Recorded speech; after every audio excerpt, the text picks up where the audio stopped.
Hey guys. So, I woke up this morning feeling a little blue. So if you didn't know Barbie vlogs were a thing, I didn't know until 2 days ago, so I am right with you here. I am right with you. So let's go into the Barbie vlog and go through the breakdown of it. Hey guys. So, I woke up this morning feeling a little blue. No real reason that I can think of, just blue. Okay, so first off, she comes in and she does this hand circular thing on the table. It's one of those things where normally you actually want to avoid nervous tics. It's almost like you should allow yourself to have these nervous tics because it makes you relatable. It's just like when an animal shows their neck. And if you ever have, dating tip really fast, if you ever have a woman show their neck, whether they flip their hair back or they touch their neck, it's because they're feeling vulnerable. And so it's basically saying, I'm submitting to you, I'm not trying to attack you, I'm not trying to dominate you, I'm actually in a very submissive position, and it allows for vulnerability to happen. Because essentially at that very moment, somebody can slice you open and you're hoping what you're saying is, I am trusting you to not do that to me. I'm entrusting in you that you will take care of me even though I'm showing my vulnerability. That's exactly what Barbie is doing here. She is exemplifying her nervous tic. She's exemplifying her vulnerability in order to create trust with her audience. So right off the gate, you feel like you trust Barbie because she has that nervous tic. And you'll also notice her room lighting. It's very dark. It's not brightly lit, even though her room itself is very pink. There's a lot of colors in it, but it's very low lit. You'll even see in my vlog video that I have a low lit room and I'm not wearing the full-blown makeup. I don't have my red lips on. I'm very toned down. So when and this is specifically vlogs, but you can just take bits and pieces for whatever you're trying to do. But when it comes to charisma with warmth, you really want to show your vulnerability. You want to show all of your cards, so to speak, but in a systematic way. You can't just do it randomly, right? So she starts off building the trust with the audience, addressing the audience, and then showing that she's about to go in a vulnerable state by doing a little nervous tic action. All right, let's continue on with this. This is really cool. By the way, if you're new to this channel, my name is Tina Leader. Here we talk about charisma, confidence, and communication. So click below and hit that subscribe button and comment throughout the breakdown and see what you notice. And I've been thinking about it all day. I mean, everyone feels this way sometimes, right? Okay, I like how she says, everybody feels this way sometimes, right? Yeah, so questions are really good because it re-engages the audience right back into your content. So here are some of the things that I do to cheer myself up. I journal, I write and doodle anything that's in my mind, and usually I try to do that before I go to bed every night. I organize my room and my backpack. Exercise helps. Okay, so I love that she said, My backpack. Exercise helps.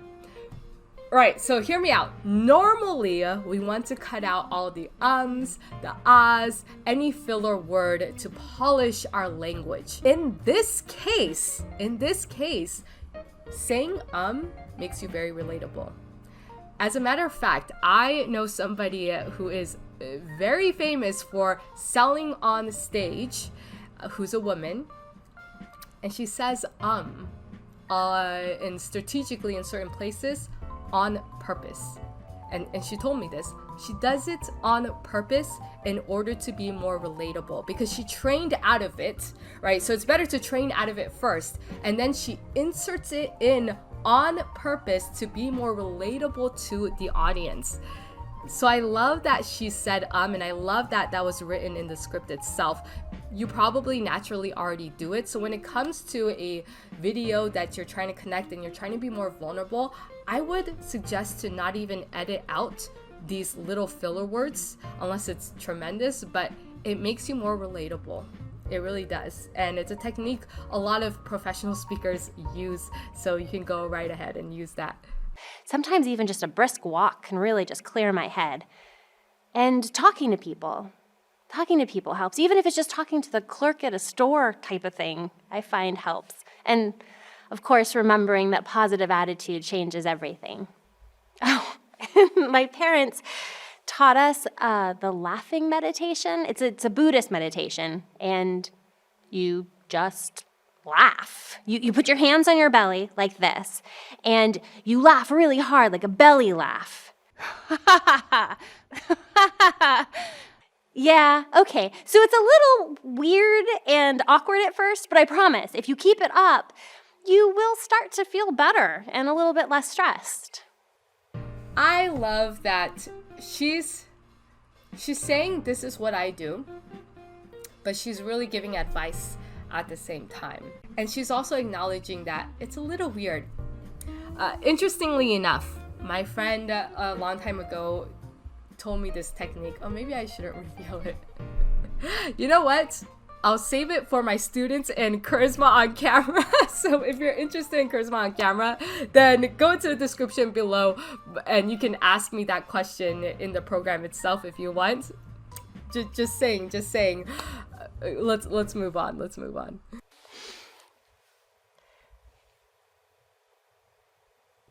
Okay, did you not notice she touches her neck? I'm telling you, because I haven't rewatched this.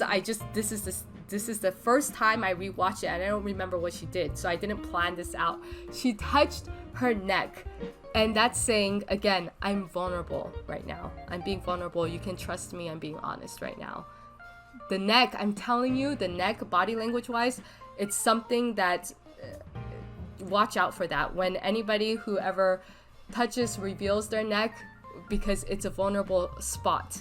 And anybody who does this, I'm telling you, it's a thing. You must have hired an actress who was doing this in front of the camera and then they just mimicked it, because the neck thing is really a sign of vulnerability.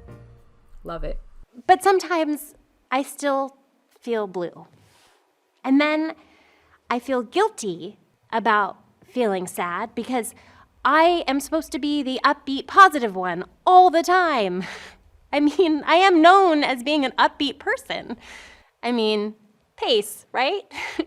Now, this is straight out of the book, The Charisma Myth by Olivia Fox. If you've never read that book, I really recommend it, so I'll put it in the description for you.